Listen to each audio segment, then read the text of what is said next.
अस्सलाम वालेकुम, कैसे हैं दोस्तों। मेरे पास जो सबसे ज़्यादा कमेंट और व्हाट्सएप पे जिन दोस्तों ने रब्ता किया है ना, वो सबसे ज़्यादा एक ही चीज़ के बारे में मालूमात चाह रहे थे। तो मैंने सोचा कि चलें इस बारे में ना मैं वीडियो ही बना देता हूँ, जिसमें कंप्लीट जो डिटेल है वो शेयर कर दूँ। क्योंकि मेरा ये चौथा साल है इस दफ़ा धनिया लगाने का, जो मैंने खुद अपनी ज़ाती ज़मीन पे, जो हम चाहे एक कनाल लगाएं, 10 मरले लगाएं या 10 एकड़ लगाएं, गर्मी का धनिया हम लगाते ज़रूर है। तो इस दफ़ा और पिछली दफ़ा चूँकि ये मैंने खुद अपना सारा किया है, लेबर पे नहीं छोड़ा, जो अपने वर्कर्स हैं उन पे नहीं छोड़ा, ऊपर रह के सारा काम करवाया अपनी निगरानी में। तो जो दोस्त परेशान है हीट वेव की वजह से कि इसको अब क्या करें, धनिया उगाओ तो हो जाता है, चाहे इससे डबल भी गर्मी हो तो जो बीज आपने ज़मीन में डाला हुआ है ना, वो उग ही जाना है, उसमें उगने का इशू नहीं होता। लेकिन उगने के बाद क्योंकि ये इसका बहुत नाजुक से जो निकलते हैं बीज के अंदर से, जो इसका प्लांट है वो बहुत ही नाजुक होता है, इतनी ज़्यादा गर्मी इसके बस की बात नहीं होती। लेकिन अब हमने चूँकि लगा भी लिया है, उसको पालना भी है, तो अब इसका क्या करें। अच्छा, मैं ना हर चीज़ आपको स्टेप बाय स्टेप बता देता हूँ। अगर किसी का छोटा है तो वो भी सुन ले। अगर ये वाली स्टेज पे अब किसी का धनिया बड़ा है, कोई 3-3 इंच तक पहुँच चुका है, तो उसके लिए अलग से फार्मूला है।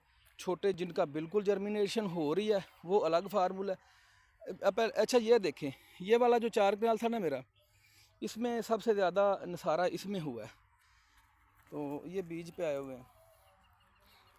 अच्छा, जिन दोस्तों का बिल्कुल छोटी स्टेज पे है, जिनकी जर्मिनेशन हो रही है या 2 इंच से नीचे है, चौथा पत्ता अभी तक नहीं निकला, या 4 पत्ते कंप्लीट कर चुके, आगे छठा पत्ता है वो नहीं निकला, उन दोस्तों के लिए वो सुन लें कि एक तो इसको सोका किसी सूरत नहीं आने देना, नमी बरकरार रहनी चाहिए आप लोगों की ज़मीन में।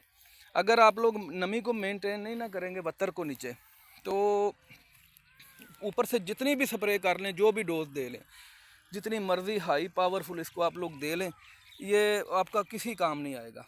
नीचे से दी हुई खुराक बिल्कुल किसी काम नहीं आएगी, स्प्रे की हुई खुराक, अगर आपका वत्तर नहीं है। अगर वत्तर खुश्क हो और आप लोग कुछ भी इसको ताकत वाली स्प्रे कर देते हैं, तो बिल्कुल ये मज़ीद वो स्ट्रेस लेगा, बजाय इसके कि वो ठीक होने की बजाय वो मज़ीद उस पर स्ट्रेस आएगा। ये बात अपने जहन में रख लें। इस पर बिल्कुल, इसमें कोई कॉम्प्रोमाइज़ नहीं करना इसके वत्तर के ऊपर, किसी गलत सीधे उल्टे मशवरे पे नहीं किसी के भी लगना। सिर्फ अपने एक चीज़ जहन में रखें कि वत्तर किसी सूरत इसका खुश्क नहीं होने देना। अच्छा, वत्तर के साथ अब दूसरी चीज़ जिंक और सल्फ़र हर सूरत देना है।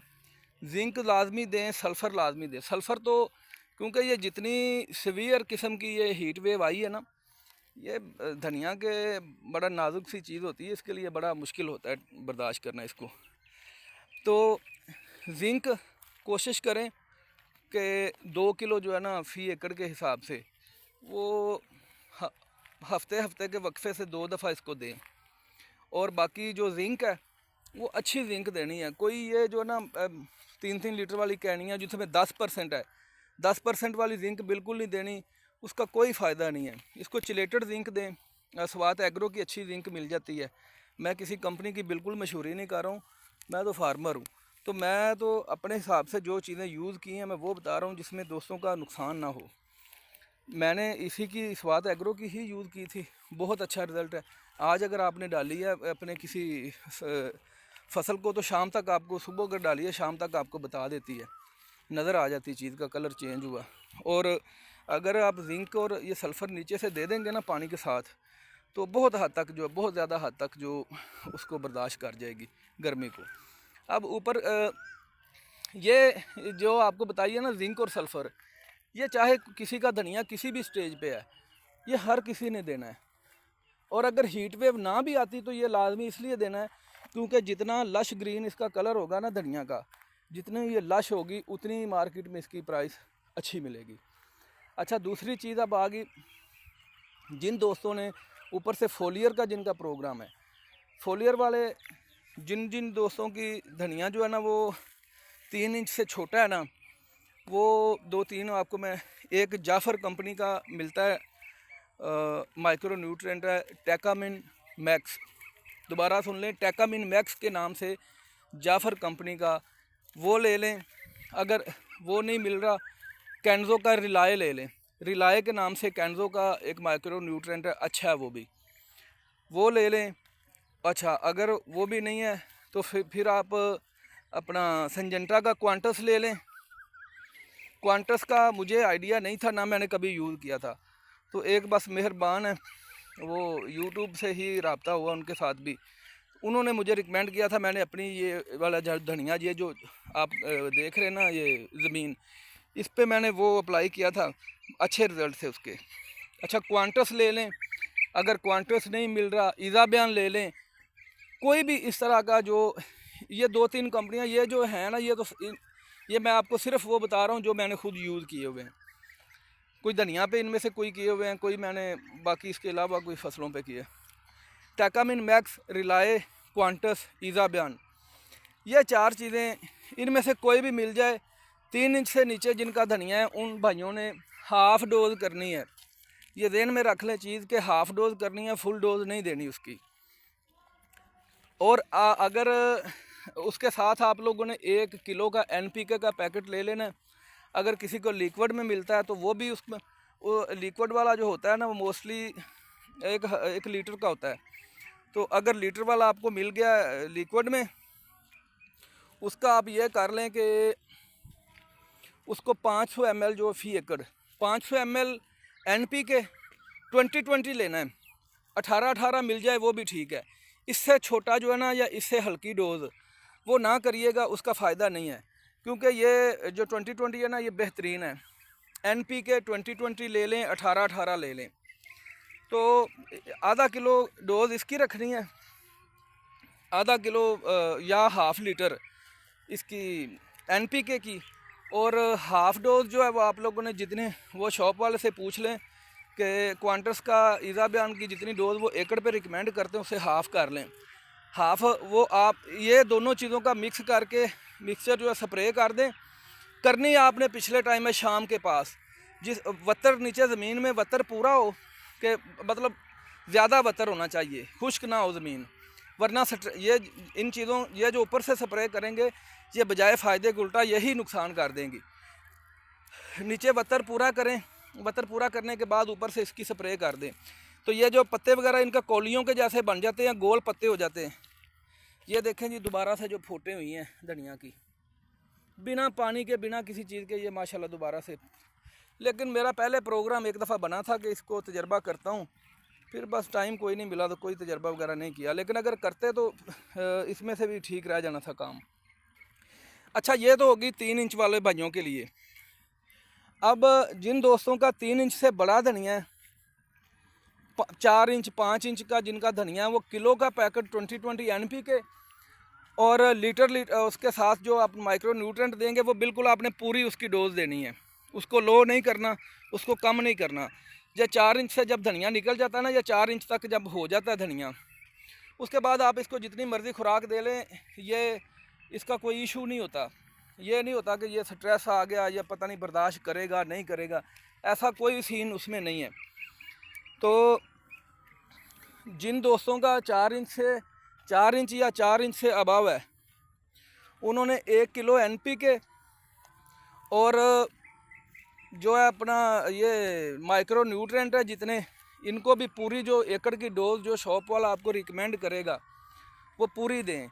और अगर 4 इंच से छोटा नीचे है तो उसको आप डबल डोज दे लें, वो बेस्ट, बजाय इसके कि एक ही दफ़ा में देंगे तो स्ट्रेस करेगा। वो हाफ़ अभी कर लें स्प्रे, मतलब किसी का एकड़ है, 500 ग्राम उसने NPK ले लिया है, 500 ग्राम उसने दूसरा माइक्रो न्यूट्रेंट ले लिया है, एक डोज आज उसकी स्प्रे कर दें, तो 2 दिन वक्फा डाल के तीसरे दिन फिर उसको स्प्रे करें। शाम के टाइम के पास करना है, 5 बजे के बाद जो है ना काबिल बर्दाश्त काम होना शुरू हो जाता है गर्मी का। 5 बजे से लेकर रात 8 बजे तक, शाम 8 बजे तक, 7:30-8 बजे तक जो है ना ईजी हो सकती है स्प्रे। इस टाइम तक आप उसकी स्प्रे करें। और अगर किसी के पत्ते भी इसकी वजह से डैमेज हैं, घुटी हुई, जैसे घुटी सी फसल होती है, पत्ते खुशहाल नहीं हैं, खुले हुए नहीं हैं, वो भी खुल जाएंगे। और इसके साथ एक तो बीमारियों वगैरह का अटैक नहीं होगा, दूसरा इसकी ग्रोथ बहुत अच्छी हो जाएगी, जो तना है वो मोटा बनाएगी और गर्मी को बर्दाश्त करेगी। ये इसके बहुत ज़्यादा फ़ायदे हैं। ठीक है, आप ज़ाहिर है जिसने लगाया हुआ फार्मर है, तो फार्मर को इतनी ज़्यादा डिटेल बताने की ज़रूरत नहीं है कि ये क्या क्या कुछ करेगी। NPK और माइक्रो न्यूट्रेंट, इन दो चीज़ों के अलावा कुछ भी ऊपर से फोलियर देने की ज़रूरत नहीं है। हाँ, इसमें यह है कि एक चीज़ है, अगर आप ये जो है अपना स्वाद एग्रो की जो चिलेटेड जिंक है या किसी और अच्छी कंपनी की जो चिलेटेड जिंक है, वो भी स्प्रे हो जाती है, लेकिन कोशिश करें कि वो नीचे से दें। लेकिन अगर वो आपके एक्सपेंसिव से ज़्यादा काम हो रहा है नीचे से देना, क्योंकि ऊपर से हाफ डोज स्प्रे होती है, अगर आप नीचे से देंगे तो वो आपको पूरा 500 ग्राम देना पड़ेगा। जो नीचे से आप फ्लड करेंगे, जो एकड़ की है ना, उसको जब स्प्रे करेंगे तो 2 एकड़ पे हो जाएगी। अगर ऐसा कोई किसी का इशू है ना पैसों का, या सस्ता अगर कोई फार्मूला लगाना चाहता है, तो फिर वो चिलेटेड जिंक जो है वो ऐड कर ले साथ, वरना इसके अलावा किसी चीज़ की स्प्रे नहीं करनी। अगर किसी का तेला वगैरह, वैसे तो मेरा नहीं ख्याल कि तेले की अब कोई मसला होगा, अगर किसी का है तो हल्का फुल्का अमीडा साथ ऐड कर लें, वरना मेरे नहीं ख्याल कि धनिया को कोई इन दिनों में तेले की ज़रूरत है। फिर भी आप पत्ते उल्टे करके देखें, पत्तों की बैक साइड पे अगर आपको तेला वगैरह कहीं नज़र आता है तो ज़रूर इसको फिर साथ अमीडा या असीटामेपड, इन दोनों में से किसी एक को साथ ऐड कर लें, तो इनकी स्प्रे शाम के टाइम पे कर दें। इंशाल्लाह ताला बेहतरीन किस्म की आपकी फसल हो जाएगी। इसके अलावा फिर भी कोशिश तो करते हैं कि अपनी तरफ से जो जो ज़हन में आती है बात वो शेयर करते जाएं, लेकिन फिर भी अगर कोई रह गई है बात, किसी दोस्त को इसके अलावा कोई इन्फॉर्मेशन चाहिए, तो आप कमेंट में लिख दें, मैं हर कमेंट का रिप्लाई की कोशिश करता हूँ। वरना आप मेरे व्हाट्सएप नंबर पे कांटेक्ट कर लें, तो इंशाल्लाह ताला वहाँ पे भी आपको अच्छा गाइड कर दूँगा। बाकी जज़ाकल्लाह, मिलते हैं फिर किसी अगली वीडियो में। अल्लाह हाफिज़।